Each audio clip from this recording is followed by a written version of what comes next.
নমস্কার বন্ধুরা, কেমন আছেন? আশা করি ভালোই আছেন।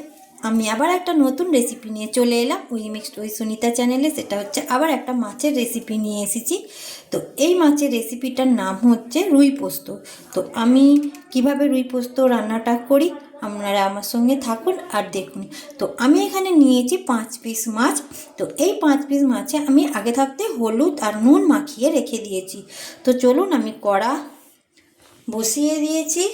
এবার কড়াটা আমার গরম হয়ে গেছে। এবার কড়াই তেল দেবো। এবার আমি কড়াই তেল দিচ্ছি, সর্ষের তেল। তেলটা এবার আমি ভালো করে গরম করে নেব। তো আমার তেল গরম হয়ে গেছে। আমি একটু তেলটা চারিদিকে লাগিয়ে দিচ্ছি কড়া। আমি যে মাছের নুন হলুদ মাখিয়ে রেখেছিলাম সেগুলো এবার আস্তে আস্তে কড়াতে দিয়ে দেবো।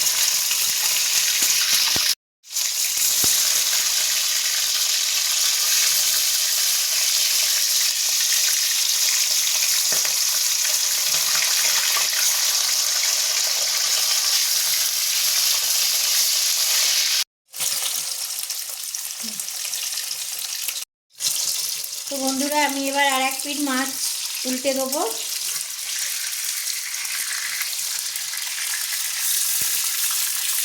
তো আস্তে আস্তে আমি সব মাছ কটাকে উল্টে নিচ্ছি, কেন কি দুদিকটাই ভালো করে ভাজতে হবে। তো দেখুন, আমি সব কটা মাছ উল্টে দিলাম। এবার আবার একদিকটা ভাজা হতে দেবো। তো ততক্ষণ ভাজা হোক। তো বন্ধুরা দেখুন, আমার মাছগুলো লাল লাল করে ভাজা হয়ে গেছে। আমি এবার এটাকে আস্তে আস্তে তুলে নিচ্ছি।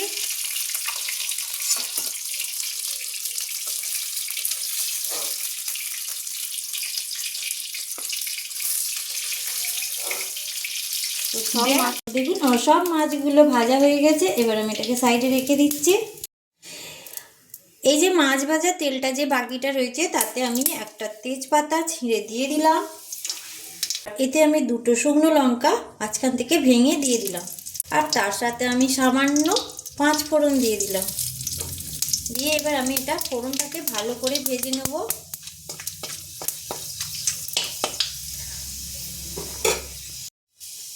ফোড়নটা আমার ভাজা হয়ে গেছে। আর আমি এখানে পেঁয়াজ কুচিয়ে রেখেছি। তো আমি 5 পিস মাছ নিয়েছি বড় সাইজে, তার সাথে আমি তার জন্য আমি 2টো মাঝারি সাইজের পেঁয়াজ কুচিয়ে দিয়ে দিলাম। এবার আমি এই যে পেঁয়াজটা দিয়ে দিয়েছি, এই পেঁয়াজটাকে এবার আমি একটু লাল লাল করে ভাজবো। তো ততক্ষণ পেঁয়াজটা ভাজা হোক। তো দেখুন, আমার পেঁয়াজের রঙটা চেঞ্জ হয়ে গেছে। তো এবার আমি এতে 1 চামচ আদা রসুন বাটা দিয়ে দিলাম। তো আদা রসুন বাটা দেওয়ার পর আমি পেঁয়াজের সাথে ভালোভাবে আদা রসুন বাটা আর পেঁয়াজটা আরও একটু ভালো করে কষিয়ে নেব। তো এখানে আদা রসুন বাটা আর পেঁয়াজটা যতক্ষণ কষানো হচ্ছে আমি সেই ফাঁকে একটা কাজ করে নেব। তো আমি নারকোল বাটাটা আমি চিপে দুধটা বার করে নিয়েছি। সেদিকে এখনো আমার আদা আর রসুন আর পেঁয়াজটা ভালো করে ভাজা হচ্ছে। আমি এদিকে পোস্ত বেটে রেখেছি। তো এবার পোস্তটা এর ওপর দিয়ে দিচ্ছি। তো কেন এই রেসিপিটার নাম হচ্ছে রুই পোস্ত। তো আমি পোস্তটা দিয়ে দিলাম। দিয়ে এবার পোস্তটা এর সাথে ভালো করে কষে নেব। তো বন্ধুরা, যেরকম মাছ নেবেন সেই হিসাবে আপনারা পোস্তর বাটাটা দেবেন। তো আমার 5 পিস মাছ বলে আমি সেই হিসাব বুঝে মাছ অনুযায়ী আমি পোস্তটা দিয়েছি। তো পোস্তটা আমার এখানে ভাজা ভাজা হয়ে গেছে। তো পোস্তটা আমার ভাজা ভাজা হয়ে গেছে। আর এদিকে দেখুন, আমি যেই নারকেলের দুধটা আমি চিপে বার করে রেখেছিলাম সেই নারকেলের দুধটা এবার এর ওপরে দিয়ে দিচ্ছি। আমি সব নারকেলের দুধটা দিয়ে দিলাম। দিয়ে বন্ধুরা আমি একটু নেড়ে নিলাম। তো আমি সেই নারকেলের দুধ যেই বাটিটাই ছিল সেটাতে পোস্ত বাটা জলটা আমি এর সাথে আবার অ্যাড করে দিলাম। তো আমি এবার দিয়ে দিচ্ছি হলুদ গুঁড়ো। এবার আমি দিয়ে দিচ্ছি কাশ্মীরি লঙ্কার গুঁড়ো। দিয়ে এবার আমি ঝোলটার সাথে মিশিয়ে দিচ্ছি, আর দিচ্ছি নুন স্বাদ অনুযায়ী। এবার আমি এই ঝোলটা ফুটতে দেবো। তো আমার গ্রেভিটা দেখছেন ফুটে উঠেছে। এবার আমি এই যে মাছ ভেজে রেখেছিলাম, এই মাছগুলো এবার আস্তে আস্তে গ্রেভির মধ্যে দিয়ে দেব।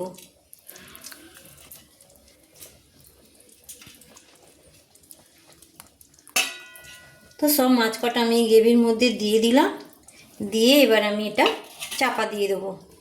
তো চাপা দিয়ে আমি এটা 2 মিনিট ফুটতে দেবো। তো আমি 2 মিনিট পর ঢাকনটা খুলে নিয়েছি, নিয়ে আমি লাস্ট নয় মানে আমি সামান্য চিনি দিচ্ছি এতে। তো নুন চিনি ভাই বোন, চিনি না দিলে মানে ব্যালেন্সটা, নুন বা চিনির ব্যালেন্সটা ঠিক আসবে না, তাই জন্য আমি এতে চিনি দিলাম। তো আমি আবার এটা চাপা দিয়ে দিলাম। তো বন্ধুরা আমি 2 মিনিট পর ফিরে এসেছি, এসে আমি ঢাকনটা খুলে নিলাম, নিয়ে এই যে আমি টমেটো কেটে রেখেছি, টমেটোগুলো ওপর থেকে দিয়ে দিলাম, দিয়ে একটু নাড়াচাড়া করে নিলাম।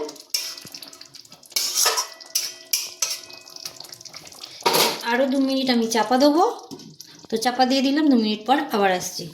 বন্ধুরা আবার আমি 2 মিনিট পর ফিরে এসেছি, এবার ঢাকনটা খুলে নিচ্ছি। তো আমার এই রুই পোস্তটা রেডি হয়ে গেছে। এতে আমি দিয়ে দিচ্ছি 2টো চেরা কাঁচা লঙ্কা, আর দিয়ে দিচ্ছি এই ধনেপাতা কুচিয়ে রেখেছি, আর আমি দিয়ে দিলাম কাঁচা সর্ষের তেল ওপর থেকে একটু। তো আমার রেসিপিটা রেডি। তো বন্ধুরা আমার এই রেসিপিটা যদি আপনাদের ভালো লেগে থাকে তাহলে লাইক, শেয়ার, কমেন্ট আর সাবস্ক্রাইব করবেন। আর যারা নতুন বন্ধু আছেন আমার ভিডিওটা দেখছেন তাদেরকে আমি বলছি আমার রেসিপিটা ভালো লাগলে একটু সাবস্ক্রাইব করবেন, আর আমার রেসিপিটা একটু শেয়ার করে দেবেন। আর তাদেরকে অনেক ভালোবাসা, আর আমার পুরনো বন্ধুদের অনেক অনেক ভালোবাসা। তোমরা আমার ভিডিওটা দেখে একটা সুন্দর করে কমেন্ট করে দেবে, আমি সেই কমেন্টের আশায় থাকবো। আর আমি কমেন্টগুলো পড়তে খুব ভালোবাসি। তো কমেন্ট পড়ে আমি আমার রান্না করতে আরও উৎসাহ জাগবে। তো আমি নতুন নতুন রেসিপি এনে আমি তোমাদের কাছে শেয়ার করব। তো আমার রেসিপিটা রেডি, আমি গ্যাসটা বন্ধ করে দিচ্ছি। এবার আমি মানে আমার এই যে রুই পোস্ত রেসিপিটা নামিয়ে ফেলছি। তো আমি এবার এই যে মাছ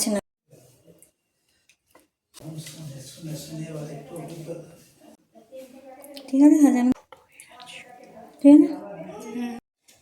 তো বন্ধুরা দেখুন আমার রুই পোস্তটা কত সুন্দর দেখতে হয়েছে। আর বন্ধুরা আমি একটা কথা বলতে ভুলে গেছি, তো তোমাদের একটু নুনটা একটু চেক করে দেখে নেবে, নিয়ে যদি কম বেশি হয় নুন, তো কম হলে নুন দিয়ে দেবেন, বেশি হলে কিছু করার নেই। আমার রুই পোস্ত রেডি। Tata, bye bye.